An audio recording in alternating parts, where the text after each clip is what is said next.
Why did the commander whisper, "It's over," when the night hadn't finished writing its story?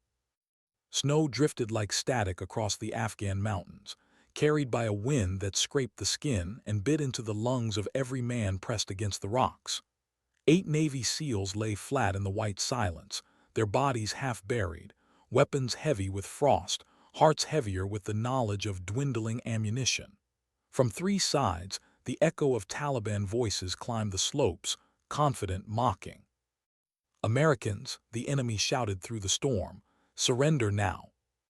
Commander Ryan Wilson's lips barely moved as he answered his men in a whisper that the wind nearly stole away. "This is it," he said. "It's over." And for a long breath it truly seemed so. The mountain had closed its teeth around them. Their rifles coughed weakly, magazines nearly empty. They had fought for hours, step by frozen step, only to be caught in a kill zone with no way forward and no way back. In that brittle pause, despair weighed heavier than the gear on their backs. Then came the sound that rewrote the night. Crack! A single rifle shot tore through the blizzard's howl. One enemy fighter collapsed instantly, blood staining the snow in a crimson bloom. Before the SEALs could process, another shot followed, then another. Each strike landed with surgical precision, as if the mountain itself had grown eyes and chosen sides. The voices of the Taliban broke, scattered in panic. Men ducked, scrambled for cover, cursed into the wind. Yet for every move they made, another shot answered, cold and final. Wilson blinked, scanning the ridge opposite. Who? How? A ghost had appeared at their darkest hour, unseen, untouchable, merciless. And among the SEALs, only one person didn't look surprised. Dr. Nina Mitchell checked her watch. 03:47 hours. Her glasses were fogged, slipping down her nose as they always did in the cold. She wore fatigues like the others, though the medic's armband marked her as different. A bulky trauma pack hunched across her shoulders, heavier than her small frame seemed built to carry. At 32, she was older than most of the men, yet among them she appeared smaller, quieter, almost invisible. That invisibility was a shield, and she had learned long ago how to use it. To the SEALs, she was necessary but fragile cargo, the doctor they had to protect instead of the warrior they could rely on. Hours earlier, trudging through the snow, she had heard them whisper about her. "Why'd they saddle us with her?" Cooper had muttered to Martinez, voice laced with annoyance. "Orders," Martinez replied, his breath clouding the air. "Intel says there might be civilians. Someone gotta patch them up." She had heard every word. She always did. And she hadn't answered because competence was louder than confrontation. Instead, she had handed out protein bars, offered hand warmers, adjusted gear straps. Small acts that kept her necessary, yet forgettable. But sometimes, for those who knew where to look, something else flickered through the mask she wore. The way she positioned herself to cover 3 sightlines at once. The reflexive way her hands moved when checking a rifle, motions too practiced for a medic. And Colonel James Sullivan, gray, weathered, a legend whose shadow still lingered across continents, had noticed. Years ago, he'd seen movements like hers, but never in doctors. He had seen them in ghosts. Operators trained to live and kill in the margins of history, classified names erased from files. That was why he had forced her into Wilson's team, though he never explained why. To Wilson, the assignment made no sense. Hostage rescue didn't need a Harvard-trained physician with 7 missing years in her record. 7 years that smelled of secrets. 7 years she refused to speak about. But Sullivan's order had been clear: protect her at all costs. And now, as the phantom rifle on the ridge cut down their enemies with impossible accuracy, Wilson turned toward her with narrowed eyes. She didn't flinch under his suspicion. She simply adjusted her slipping glasses and bent back to check Martinez's wound. Because she knew exactly whose finger was steady on that trigger. Hers. Those missing years were Bosnia, 1999. Nights painted orange by artillery. Streets littered with rubble and silence. A young woman lying behind a sniper rifle for 11 hours, every heartbeat married to the slow rise and fall of her target's chest. Her name back then was not Nina Mitchell. It was Echo, Phantom Unit's deadliest shot. She remembered the Serbian commander's face through her scope, Viktor Dragovich. She had fired precise as breath, but fate betrayed her. The bullet struck, but not fatally. In the chaos, Dragovich had escaped with a scar while her entire team, 4 friends she had lived with, trained with, trusted with her life, were slaughtered in an alley of smoke and fire. She had seen his smile as the flames swallowed her brothers in arms. She had carried that smile home like a parasite in her memory. And that was when Echo died.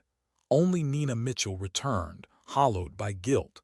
She had traded rifles for bandages, killing for healing. She had sworn an oath never to take another life. But oaths are fragile things when ghosts won't stay buried. At Fort Bragg, years later, she packed medical kits with the same precision that once stripped rifles. Her hands remembered skills she tried to forget. Commander Wilson had cornered her once in the supply room, his voice sharp, suspicious. "Why are you here? Why would Sullivan fight to put a medic on my team?" She had stared him down, calm. "I'm a qualified combat doctor with high-altitude experience." He circled her like a predator testing prey. "Your file has 7 blank years. That's not a doctor's precision. That's operator precision. What are you hiding?" And she had given him nothing but silence. He had left with a warning, suspicion still burning.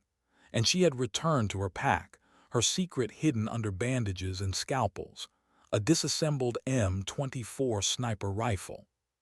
She had sworn never to use it again. Yet some promises are made to be broken, whether by fate or by war. And so tonight, when Wilson whispered, "It's over," and the ghost rifle answered, it wasn't fate. It was her finger squeezing the trigger, the part of her she thought she'd buried clawing its way back into the world. Each shot cut through her soul, even as it saved the men who doubted her. She had once sworn to heal, not kill.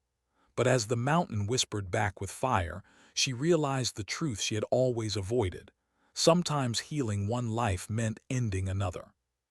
Snow hissed against her glasses as she slid back into the shadows, rifle dismantled once more into pieces small enough to vanish inside a medic's pack.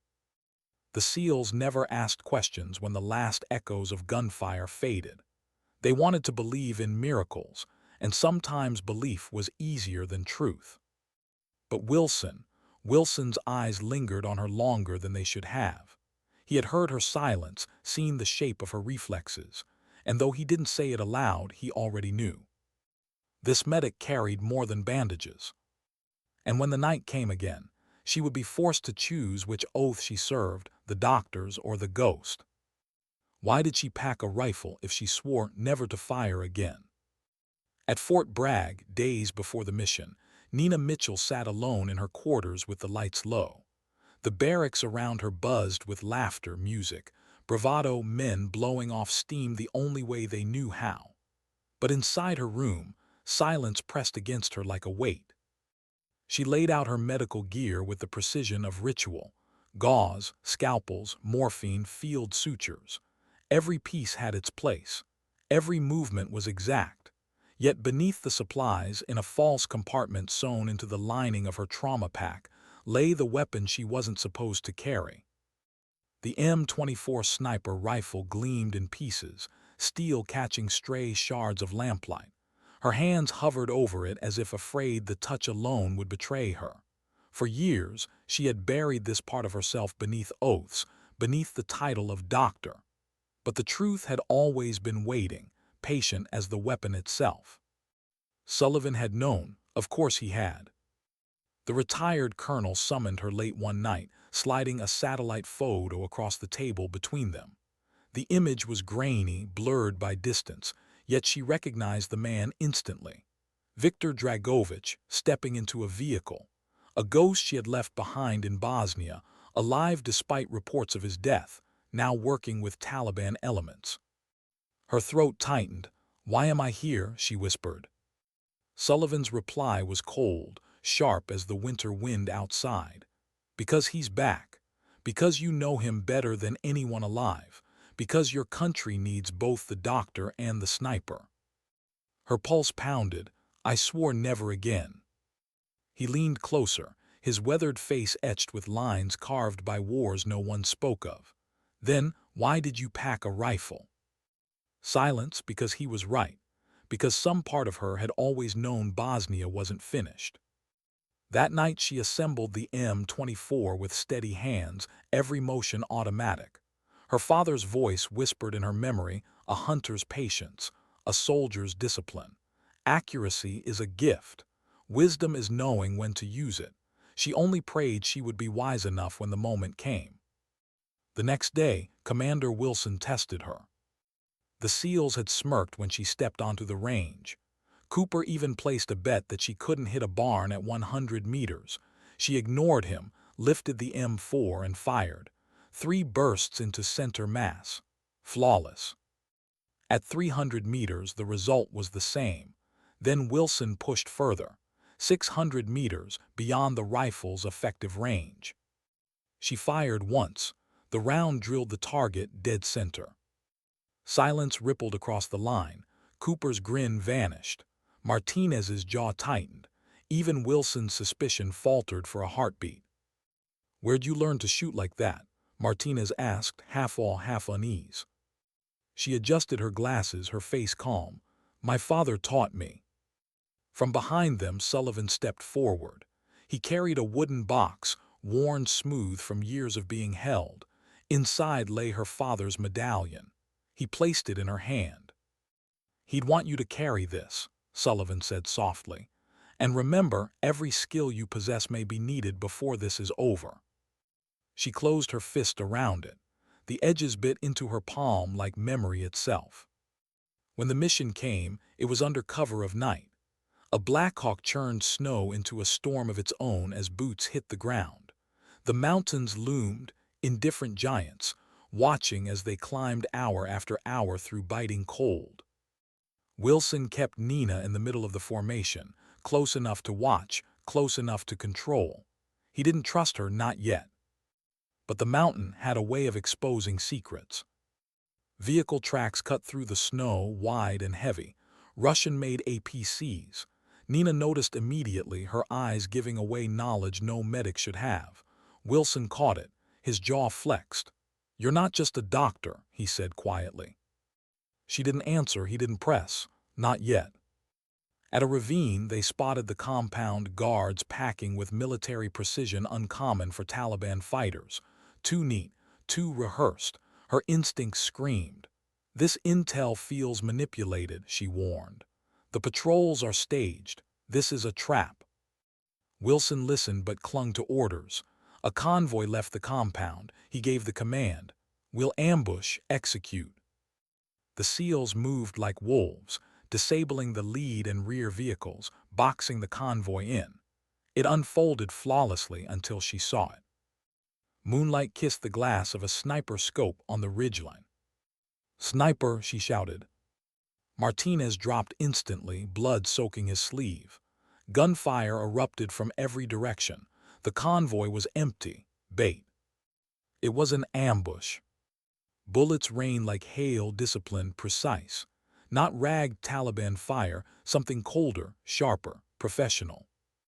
Pinned down, the SEALs dove for cover, their shouts drowned by the chaos. Nina's hands moved before thought, rifle parts snapped together, scope adjusted, breath steady. In seconds, the ghost inside her was alive again. Through her lens, she found the enemy sniper and dropped him with a single round. Then another, and another. But she was too late. Dragovich had planned too well. Through smoke and snow, she glimpsed him on the ridge, tall, masked, giving orders. The scar she had left years ago hidden under his coat, but she knew, she always knew. Her crosshairs found his chest. 800 meters, difficult but possible, her finger tightened. Then she heard Cooper's voice, raw with desperation. "Jackson's down bad, we need a medic now." Her heart fractured. One shot could end this nightmare. One pull of the trigger could close the circle Bosnia had left open. But Jackson's chest poured blood in the snow, one life in front of her, millions at stake. She cursed and lowered the rifle, sprinting to his side. Blood gushed from his chest, his breath wet and shallow. Her hands flew with furious precision, seal the wound, inject clotting agent, stabilize. Life first, always life. And because of that choice, Dragovich lived another hour. She dragged Jackson to cover with Cooper, rounds chewing snow around them. Another sniper nearly killed them both before she dropped him with a cold, perfect shot.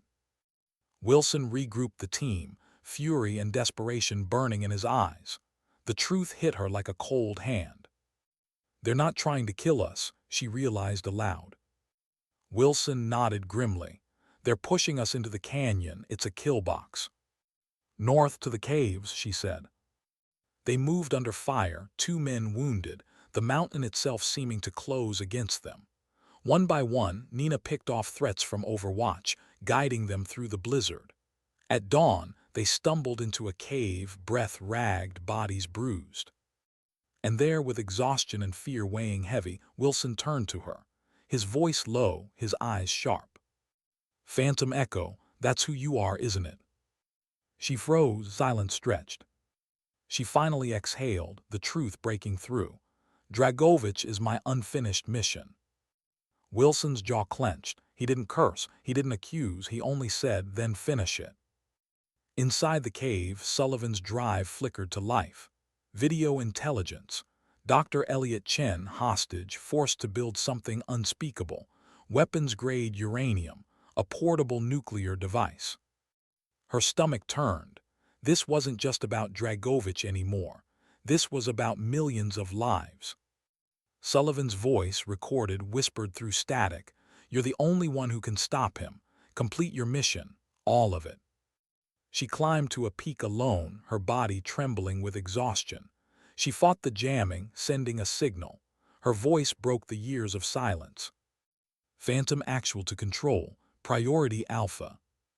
The ghost had returned. Air support was dispatched, medevac authorized. But the storm was closing in, and in her gut she knew this was only the beginning. Because Dragovich was alive.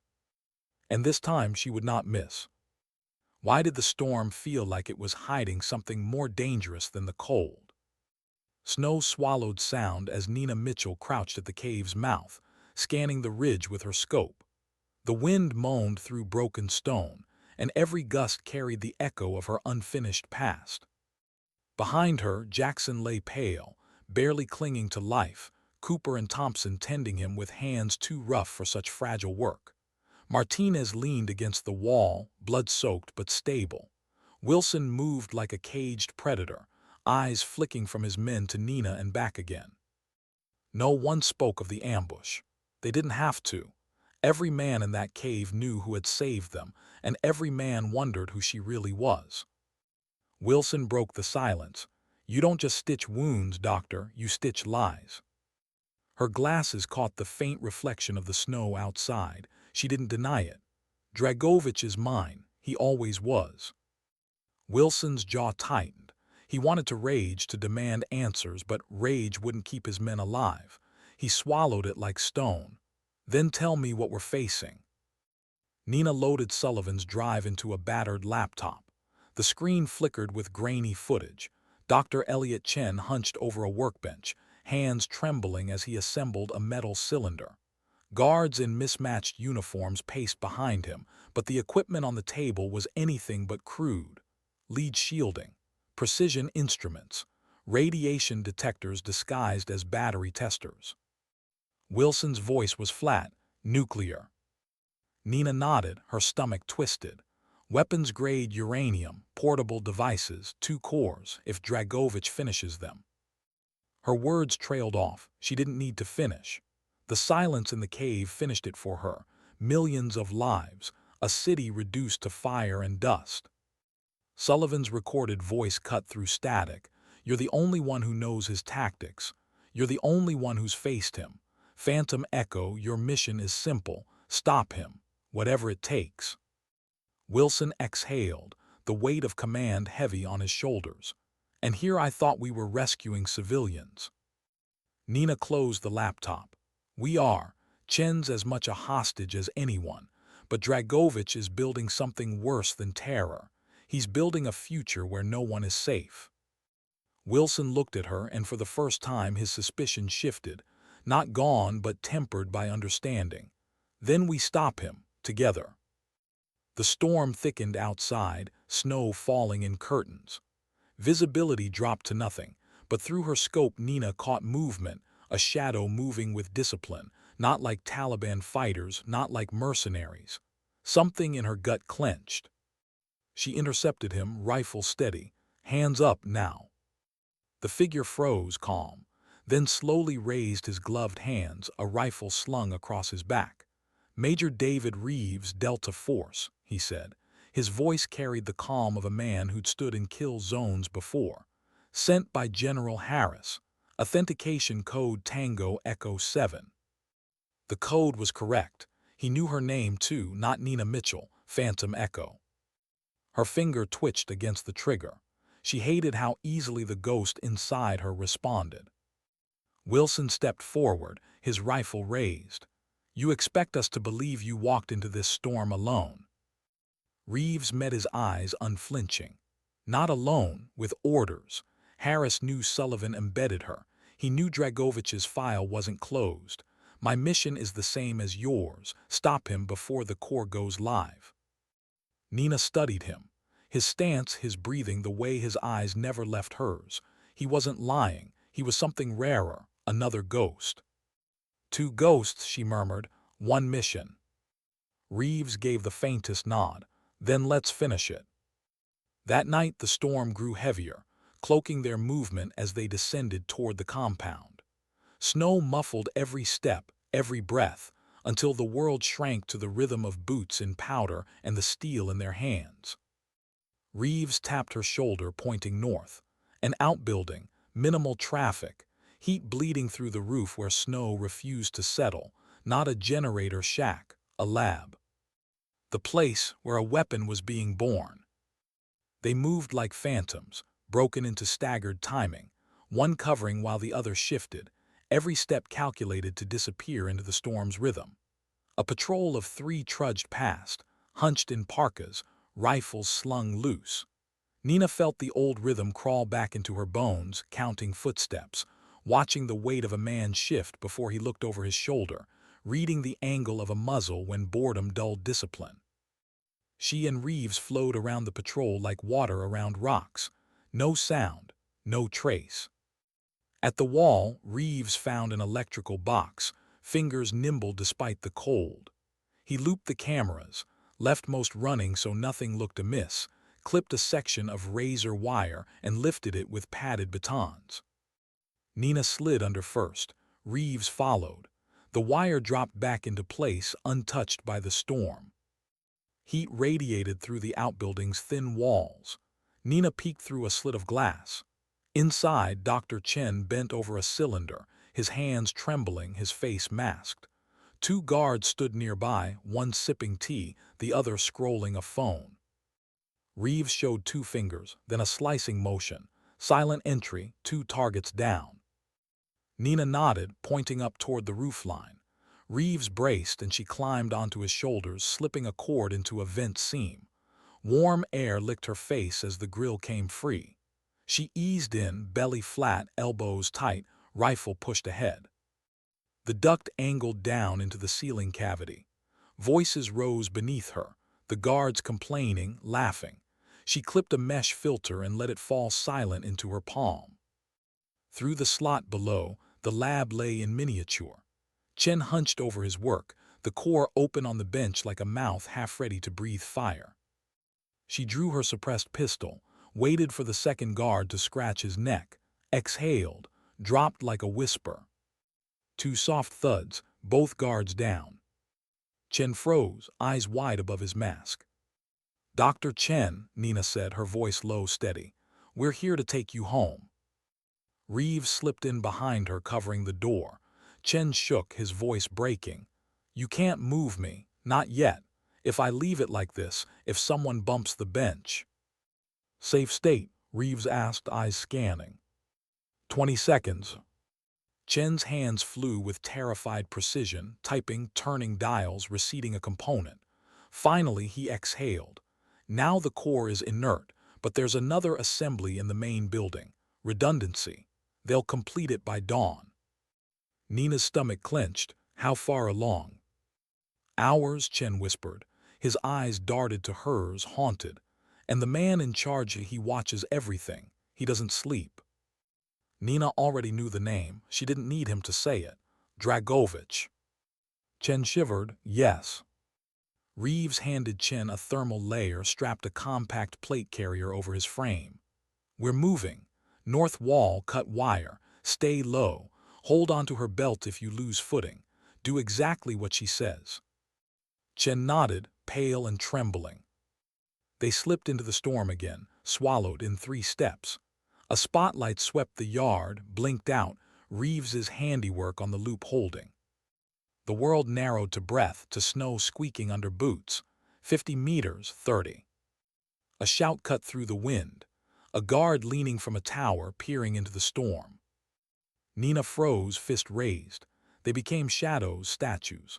The guard spat into the snow, cursed the cold, and ducked back inside. They moved again, 20 meters, 10. The wire, Reeves lifted, Chen slid. Nina covered, every nerve wired tight, and then they were through. The rocks took them in, snow closing the trail behind. They belly crawled into a hollow, lungs burning, every heartbeat loud as gunfire. Reeves glassed the compound, his jaw grim. We should push to the caves, he said. Your team needs help, we can hold a ridge. Nina shook her head, eyes locked on the compound's main block. Heat bled skyward, thick, unnatural. He's in there. If we wait until morning, the second core goes live and he vanishes with a warhead. Reeves studied her face. He saw what Wilson had seen, what Sullivan had counted on. The doctor and the ghost braided together. If we go back in, he said, we may not make it out. Nina's voice was steady. Then we finish before dawn. Chen's breath fogged in the dark. They keep the uranium in a vault, east stairwell, Russian locks, lead shielding. There's a Geiger counter in the lab disguised as a battery tester. You'll need it. Reeves's grin was humorless. At least their paranoia is tidy. They tucked Chen into a crevice under a mylar sheet, gave him a beeper. If you hear 2 clicks, you run north to the wire, Nina told him. If not, you wait. No heroics. Chen nodded, eyes wet. He wanted to apologize, to beg forgiveness for building the device, but she silenced him with a look. If you hadn't stalled them, we'd already be too late. You saved time, and time is everything. He swallowed and curled into the rock. Nina and Reeves turned back toward the compound. The storm raged louder, but inside her chest, something was calmer than it had been in years. Because she was done running from ghosts. Tonight she would face hers. Why did the air inside the compound feel heavier than the storm outside? Diesel and iron clung to every surface as Nina and Reeves slipped through a maintenance door. Snow had chased the guards into the warmth, pressure building like thunder before a strike. The narrow hallway glowed with dull light, buzzing faintly from an overworked generator. They passed stacks of crates stenciled in Cyrillic, sandbags piled against the walls. Nina's glove brushed one crate, the subtle vibration of heavy lead inside telling her what it carried. She filed the knowledge away, for the way out if they made it that far. Stairs twisted downward, hugging thick concrete walls. A guard slouched on a stool, magazine in one hand, oily peanuts in the other. His eyelids drooped. Boredom had dulled his reflexes. Nina moved like memory itself, hand over his mouth, whisper of steel. A body eased silently behind a tool chest.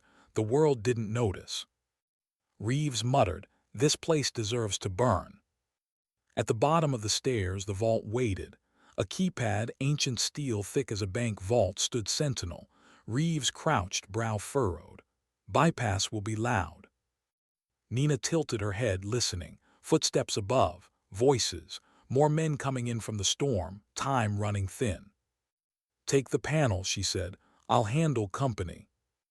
Reeves worked quickly, wires sparking faint light.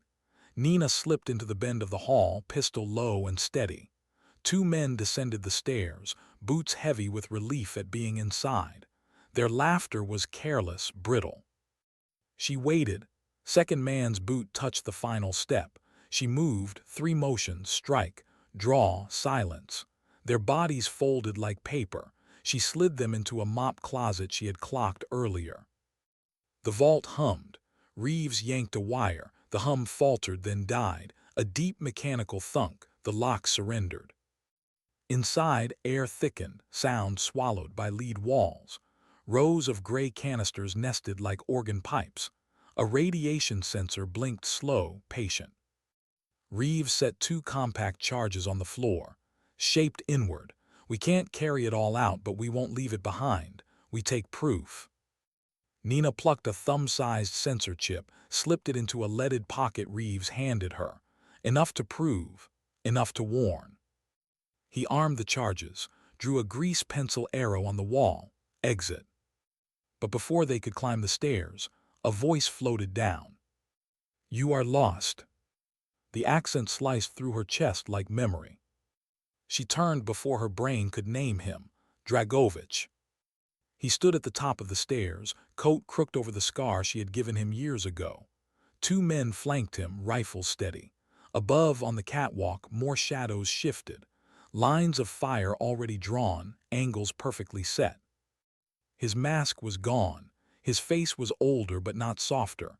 His eyes were still winter. "Hello, little ghost," he said. "I knew you would come back." Reeves raised his rifle. Dragovich lifted a hand. 2 rifles above answered the motion. The trap was complete. Nina saw it all at once. The stairwell, the crossfire, the memory of Bosnia repeating itself. The alley, the fire, the bodies of her team. Her finger tightened. "You built a trap in a storm," she said, her voice steady. He smiled faintly. "The old man taught me patience. You taught me rage. I am grateful to both." Reeves spoke, calm but edged. "Let him walk. We take the scientist. We cripple the toy. You know, killing us here brings the whole mountain down on your head." Dragovich's smile deepened. "Ah, so you already kissed the vault." He spread his hands. "You kill me, you die here. You try to leave, I decide how much you bleed. There is another path, we discuss terms." Nina's chest burned. "Terms, like the ones you gave my team while they bled in an alley." For a heartbeat, something flickered in his eyes. Not remorse, memory. "Your team died because you hesitated," he said softly. "You still do." She let the insult pass through her like wind through a broken wall. She angled her pistol, 6 degrees left, and shot the catwalk light. Darkness dropped like a curtain. Reeves fired 2 bursts into the shadows. Screams tore the air. Dragovich dove sideways. Smoke bloomed as Reeves slammed a grenade off the wall. The stairwell churned gray. Nina moved with it, firing into wrong-placed boots, using the smoke like rope to climb back to the vault mouth.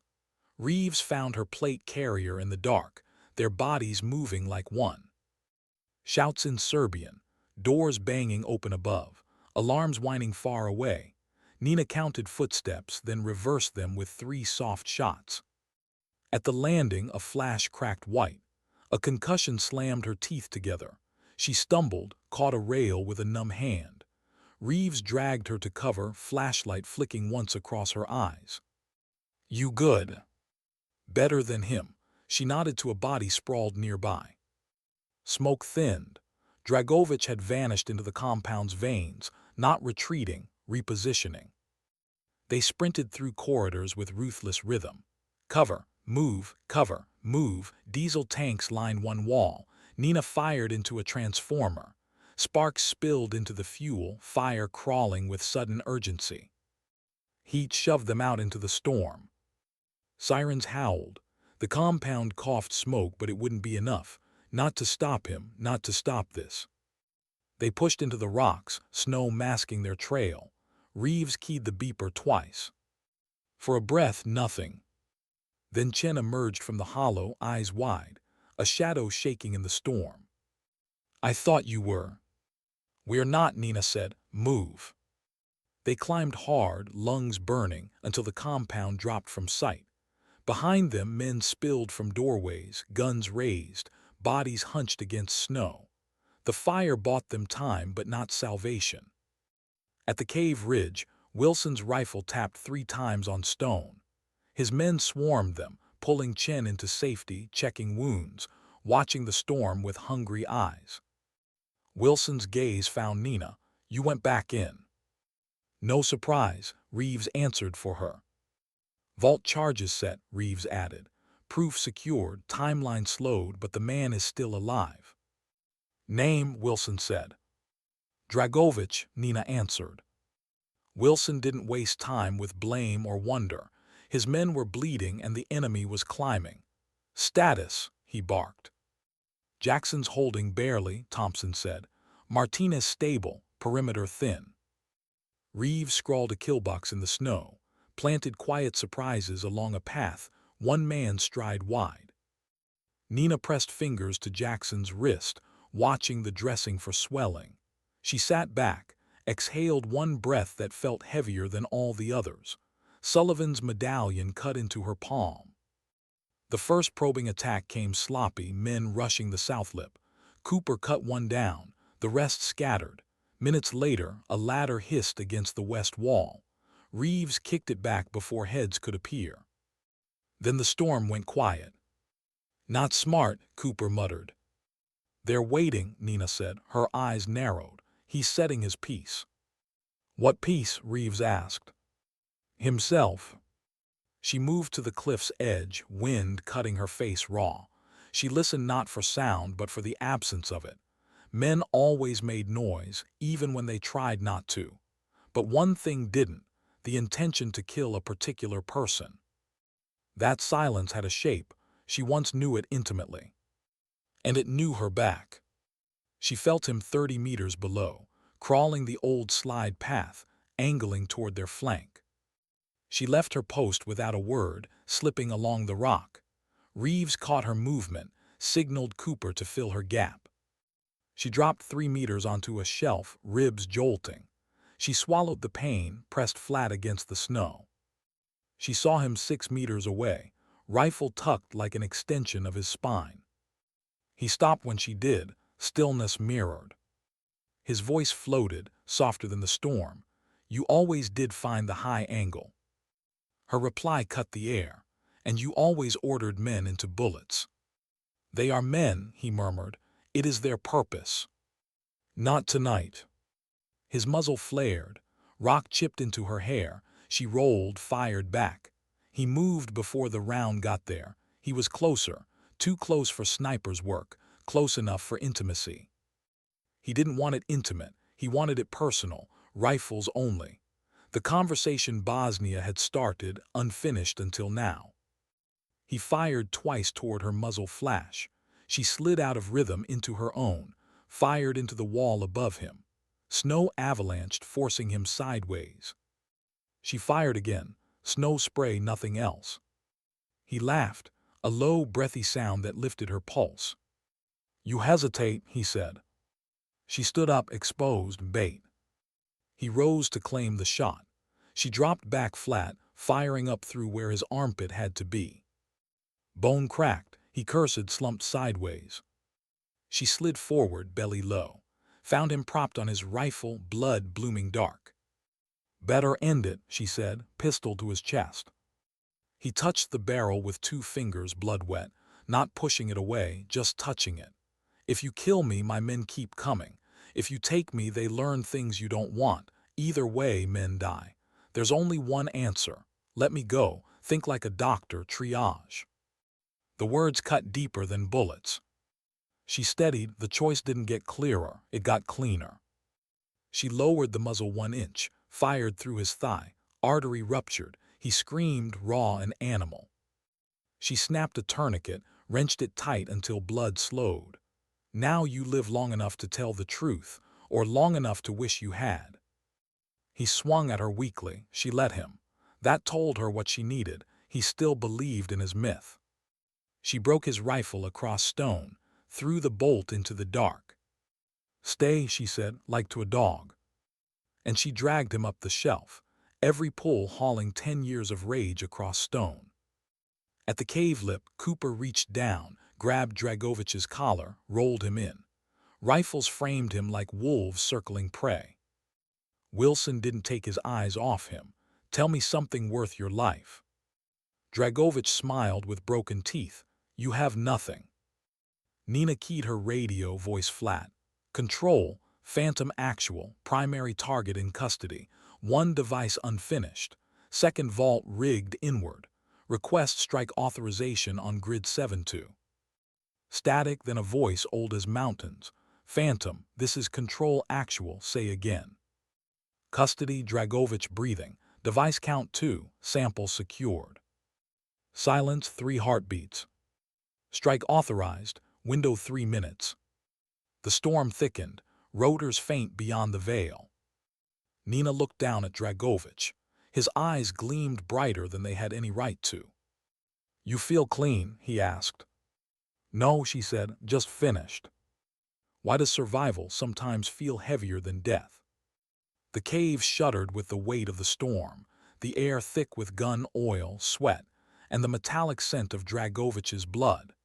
He lay against the stone, pale but grinning through pain, like he was the one who had captured them. Wilson's men tightened their perimeter, rifles bristling toward the shadows beyond the cave mouth. Martinez, bandaged but alive, leaned against a wall with his weapon ready.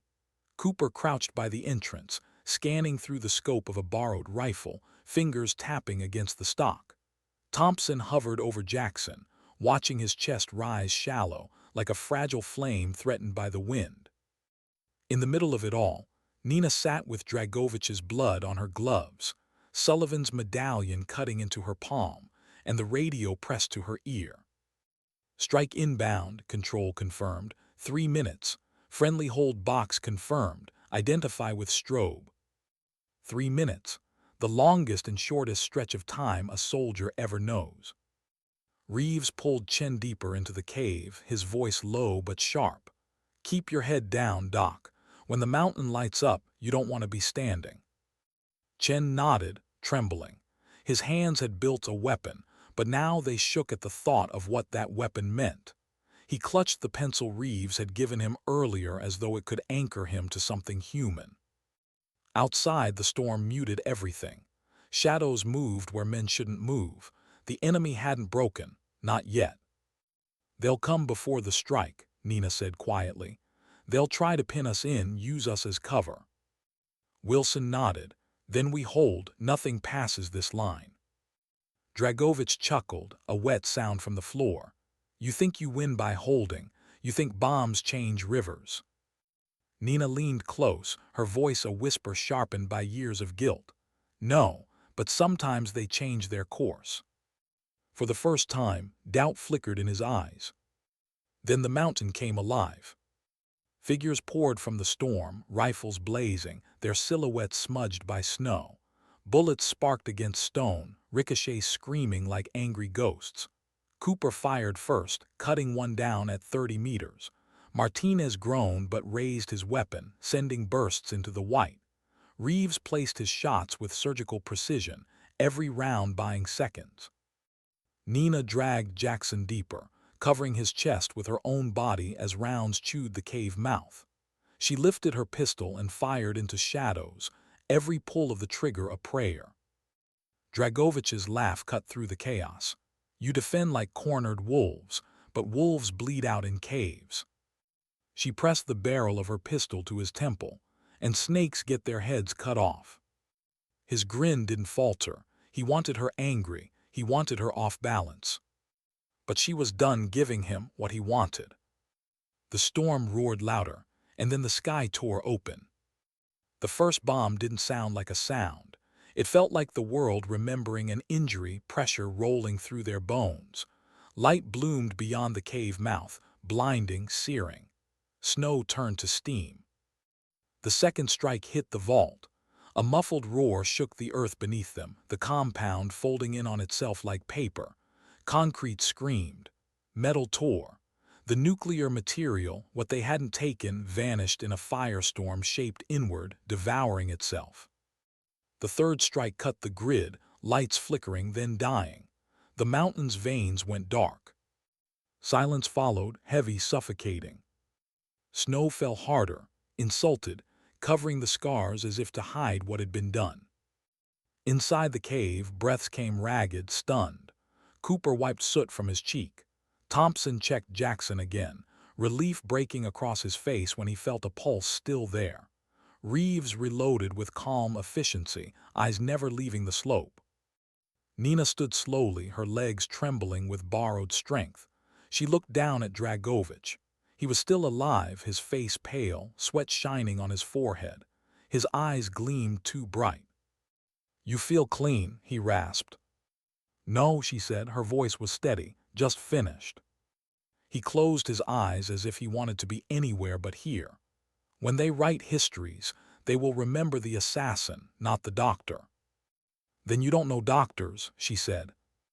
The chop of rotors cut the storm. A medevac bird appeared through the clouds, tilting on the gust, catching itself on skilled hands. Flares burst overhead, geometry of light against the dark. Wilson's men moved with trained rhythm, carrying Jackson first, then Martinez. Reeves flanked them, rifle scanning, never relaxing. Cooper shoved a strobe under an overhang to guide the pilot without exposing them. Nina helped Chen climb aboard, then followed with Jackson's stretcher, her hands never leaving his pulse. Wilson passed her the sample chip, chain of custody burning in his glare. "Eyes only," he told the crew chief. The man nodded, clutching the small piece of the world's future like it could shatter in his palm. Reeves stopped her at the ramp, hand on her shoulder. His grin was tired, raw, but real. "You ride this one. I'll take second lift with our friend." He jerked a thumb at Dragovich, bleeding but still alive. "You sure about keeping him breathing?" she asked. "I'm sure about finishing the work," Reeves said. "Alive men tell more stories." She nodded, "and some stories weigh more than graves." He grinned wider. "That's the problem with alive men." The crew chief shoved the door. The world narrowed to white, then steel, then the inside of a machine held together by skill and will. Nina crouched over Jackson, counting hope through the rhythm of his pulse. Chen sat across from her, staring at the floor like it might crack open, his hands no longer building nightmares but still shaking. Below, the ridge shrank, then disappeared, swallowed by snow. The compound became nothing more than a bruise beneath a bandage. Bagram was lights and shouting and heat. Jackson vanished into surgery.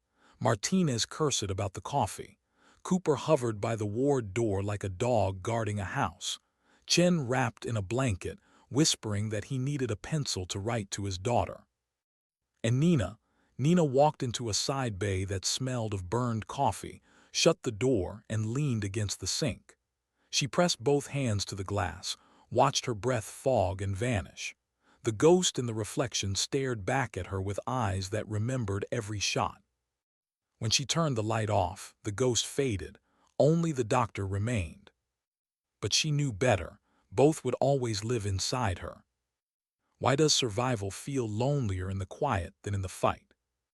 The ward smelled of antiseptic, old coffee, and exhaustion. Fluorescent lights buzzed overhead, painting pale skin even paler.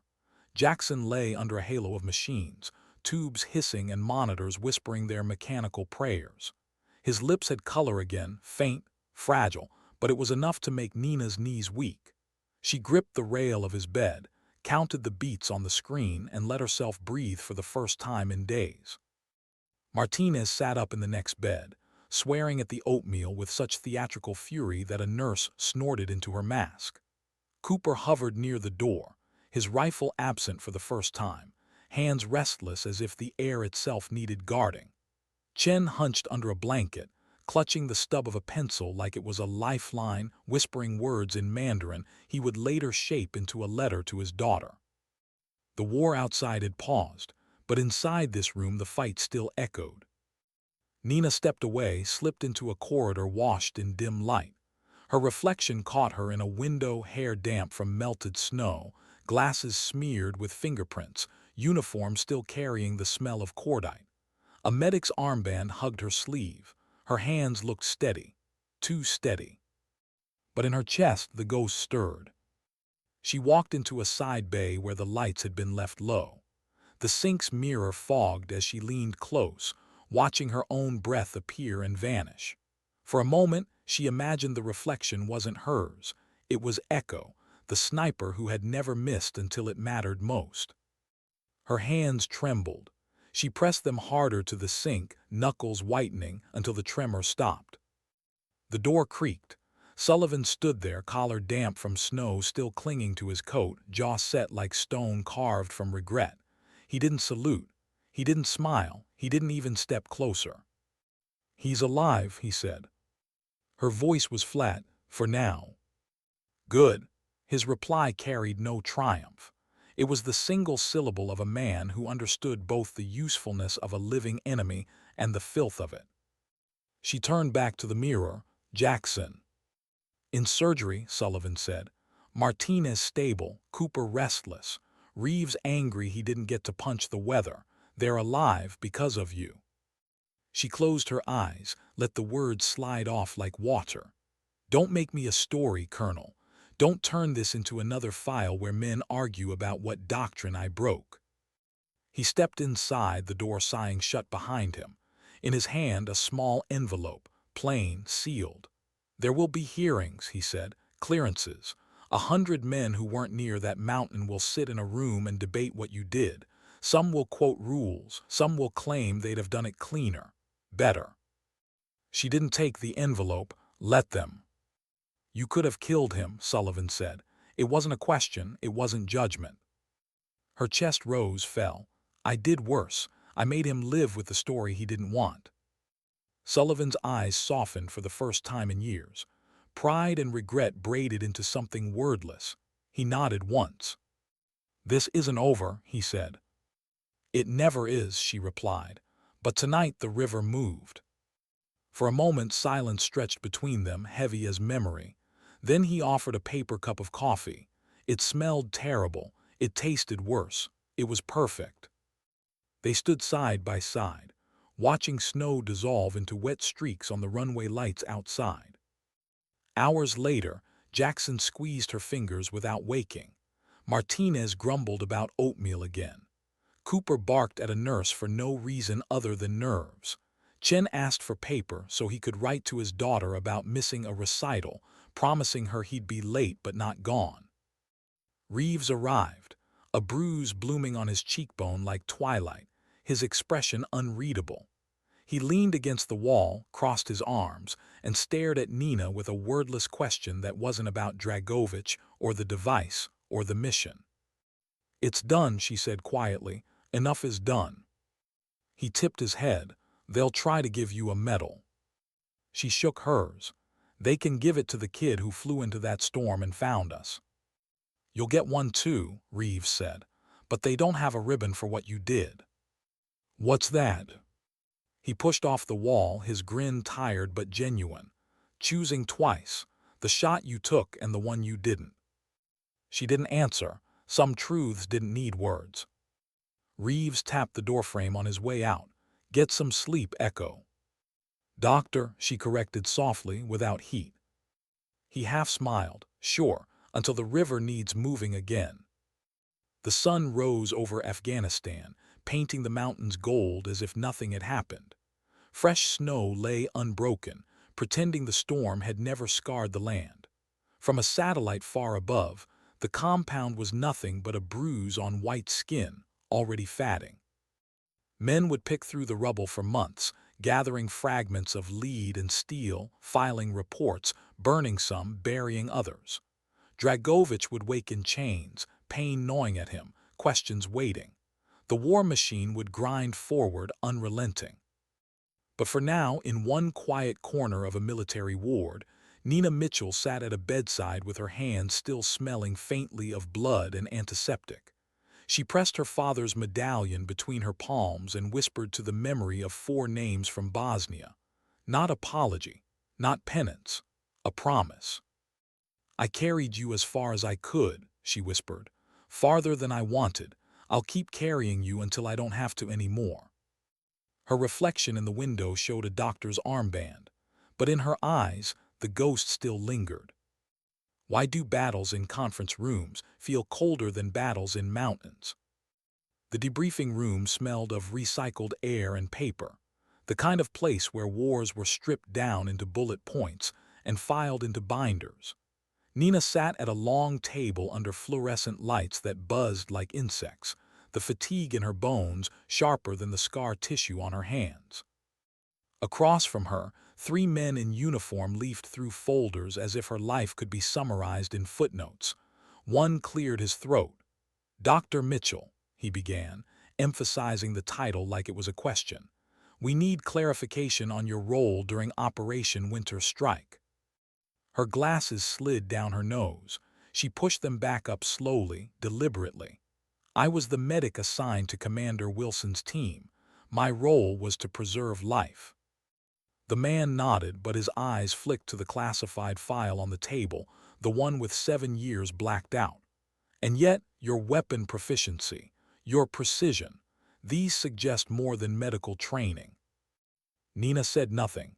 Silence was sometimes sharper than truth. Another officer leaned forward. "You eliminated multiple targets, neutralized a sniper, rescued Dr. Chen, and most notably captured Viktor Dragovich alive. Care to explain how a field medic managed all that?" Her heart thudded. She thought of Bosnia. She thought of the 4 names she still carried. She thought of the shot she didn't take, the life she spared in the snow. "I did what the situation required," she said softly. The first officer smirked. "That's not an answer." Before she could reply, Sullivan stepped into the room. His presence shifted the air, heavy as weather rolling in. He didn't sit. He didn't need to. "She doesn't owe you an answer," he said. His voice was gravel and command. "She did the job. She saved lives. That's all that matters." The men at the table bristled but didn't argue. Sullivan had that effect. The questioning continued: timelines, radio calls, medical procedures. They tried to pry, but Nina gave them only what she chose to: a medic's story, nothing more. Phantom echo remained buried beneath the bandages. When it ended, Sullivan walked her out. They stood in a corridor smelling of old coffee and bureaucracy. "You held the line," he said. Her throat was tight, for now. "You think they won't call you again?" His eyes searched hers. "You think ghosts get to rest just because they want to?" "I'm not your sniper anymore," she said, the words more fragile than she wanted. "I chose sutures over scopes." Sullivan studied her, pride and sorrow braided together. "And yet, when the time came, you chose both. Don't lie to yourself, Nina. You're not one thing, you never were." She turned away, but his words stuck like splinters. That night she found herself back in the ward. Jackson was awake, voice thin but steady. "You saved me twice," he whispered. "Not me," she said, adjusting his IV. "You did the hard part, you kept fighting." He shook his head. "You could have taken the shot, you could have ended him. Why didn't you?" Her hands froze on the tubing. She looked at him, at the boyish stubbornness in his pale face. "Because sometimes ending one life means losing another. I chose you." Tears welled in his eyes. "I'll carry that." "So will I," she whispered. Martinez cracked a joke from his bed. Cooper argued with a nurse. Chen scribbled a letter he might never send. Life hummed fragile and stubborn around her. But outside those walls, the storm wasn't finished. Reeves found her in the corridor, leaning against the wall like he belonged there. A bruise still marred his cheek, but his grin was crooked, alive. "They'll want you back," he said. She didn't look up. "They can want all they like." "You think you get to walk away?" He tilted his head. "You already know the answer. Once they know what you are, they don't forget. And Sullivan sure as hell won't let them." "I'm not Echo anymore," she said. "Maybe not," Reeves said. But you're not just Nina either. You're both. And the sooner you stop fighting that, the less it'll tear you apart. She glared at him, but his calm didn't waver. He had the same weight in his eyes, the same knowledge of ghosts. "What about you?" she asked. "You think you'll ever get to stop?" His grin faltered, turned bitter. "No, but sometimes you get to choose what you fight for. That's enough." Silence stretched. "Get some rest, Doc," he finally said. Storm, not done, just paused. He walked away, leaving her with the echo of his words. Later, Sullivan came again, envelope still in his hand. He slid it across a table in the quiet of an empty office. "What is it?" she asked. "An offer," he said, "or maybe a curse, depends on how you look at it." She stared at it but didn't open it. "I told you I'm done." "You're never done," Sullivan said. "None of us are, not really." She left the envelope untouched. That night she dreamed of Bosnia again. The alley, the fire, the 4 names she carried. But this time the dream shifted. She saw Dragovich bleeding in the snow, screaming as she cinched the tourniquet. She saw Jackson's chest rise after she sealed the wound. She saw her father's medallion glowing like a coin in the dark. And she heard a voice, her own, but not. Accuracy is a gift. Wisdom is knowing when. When she woke, the room was quiet. The ghost in her chest was quiet too, but she knew it wouldn't last. Because ghosts don't die, they wait. Why do some endings feel more like beginnings? The interrogation room was colder than the Afghan nights outside. Dragovich sat chained to a steel chair, his leg wrapped in fresh bandages, the tourniquet marks still bruising his skin. He looked smaller now, not the specter of Bosnia, not the myth whispered across black sights, but a man with hollow eyes and teeth stained from blood. Nina stood behind the glass, watching. Reeves sat beside her, arms folded, jaw tight. Sullivan leaned against the wall, silent, unreadable. Inside, the interrogator spoke in clipped tones. Names, routes, contacts, funding. Dragovich's lips curled. "You think pain will make me speak. Pain is nothing. Silence is stronger." The interrogator pressed harder. Dragovich laughed, a low, jagged sound that scratched Nina's nerves raw. She turned away. "He'll play them. He'll play everyone until they believe he's untouchable." Reeves studied her. "Then what's the play?" Her palms tightened around her father's medallion. She remembered the alley in Bosnia. She remembered the cave, the strike, the snow. She remembered choosing to make him live when it would have been easier to end him. "I talked to him," she said. Sullivan's eyes narrowed. "That's not your role anymore." She looked at him, unblinking. "It was always my role. You made it so. Let me finish it." Minutes later, the door closed behind her. The room felt smaller, the air thicker. Dragovich's head lifted, his grin faint but cutting. "Little ghost," he said, "I wondered how long until you came." She sat across from him, the table cold under her palms. "I'm not Echo anymore." His laugh was soft, mocking. "Tell yourself that, but I saw you in the snow. I felt your bullet. I saw the way you hesitated, then didn't. Echo lives." She leaned forward, her voice steady. "Echo lives because you made her, but Nina lives because I chose her." For the first time, his grin faltered. She placed Sullivan's medallion on the table, the metal ringing softly against steel. "4 men died in Bosnia because of you. I carried their names for years, every mission, every night.